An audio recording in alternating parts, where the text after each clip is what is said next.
The winter of 2013 and 14 has proven to be an active one. Snow, ice, sleet, and bitterly cold temperatures have already made an appearance across much of the GRDA service area in Oklahoma, and much of the season still lies ahead. For many GRDA employees, battling these wintertime elements is simply part of the job.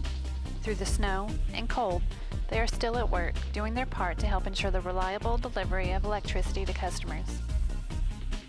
Our job here in the park is to maintain all the distribution system in the park. It's everything from the substation out to the plants. And it's a 24/7 job. You get calls all hours of the day and nights, weekends, holidays. It doesn't matter. These plants shut down very little. Probably the most difficult is the cold wind. If the wind is not blowing and it's cold out, it's tolerable. But when the wind starts blowing, it cuts through about anything you put on. Your hands, if you put on enough gloves to keep your hands warm, then you can't do anything. The controls on this equipment has got metal in it, and that just radiates the cold into your hands. We were setting anchors out here yesterday, and when you're sitting on that line truck, you're not physically moving. So you're sitting there with your hands on these controls, and that cold just radiates up through your hands and into your arms. And you can do it for a little while, then you've got to get off of it and warm up. Well, our main focus is to keep those two fire-breathing dragons over there going, because that's our main purpose. This is where the magic happens. So that's mainly one of our purposes, is fueling the plant. When our equipment, when it gets below zero, our equipment needs to be maintained, which we have guys that maintain our equipment for us. And they're pretty good about keeping the equipment up and running, keeping the fuel additives in there and stuff like that to keep it running. I have been out here when it's gotten so cold that the fuel will freeze. And we've had to pull a piece of equipment in, set it in the shop, get it thawed out, bring another piece back out. Push for about an hour and a half, it freeze up, bring it back in, bring the other one back out. So changing filters, we've actually had to do that ourselves because those guys, they work day shift. They're at home, we can't expect them to come out here in this kind of weather when we're already here. So we do a lot to get here, you know.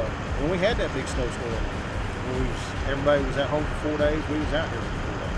We just had two crews, that's all that could make it happen. The crew that was here and the crew that came and helped relieve us. Being in cold weather presents its own specific challenges, just like working in heat. During the winter months, if we're going to have to be out and do any type of boating activity, it's important for us to have the right gear on. That's what you can see here is this. It's called Mustang Survival Gear. It's got flotation in it. It's windproof, waterproof, and there's the coat as well as the overalls, and so together it's meant to be our life jacket as well as being able to dress warm. So this is really the gear that you would need to be on around the water and boating during the cold weather. And it's a lot less time in the water for each diver, just making sure to get out and warm up in between dives.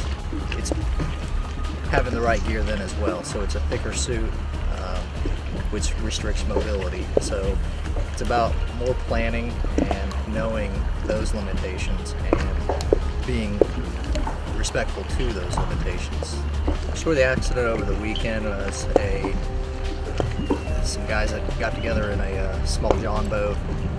They were duck hunting, and again, it was before sunrise at the time of the incident. Their vessel was probably too small for the amount of weight that they had in it. It took on an initial wave of water, and from there that just created more weight, and then it took no time at all for the whole boat to be completely submerged. All three of them ended up in the water. They fortunately were all safe. They were able to make it to shore and wait to be rescued from the shore.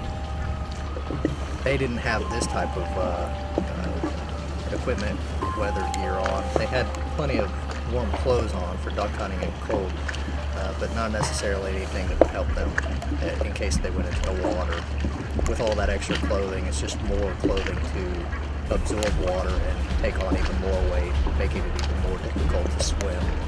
Not to mention the water temperature in the 40s, low 40s. That kind of extreme cold water causes shock and allows your muscles not to function like they would when they were normally warm. So the whole situation could have been a tragedy, but luckily it worked out.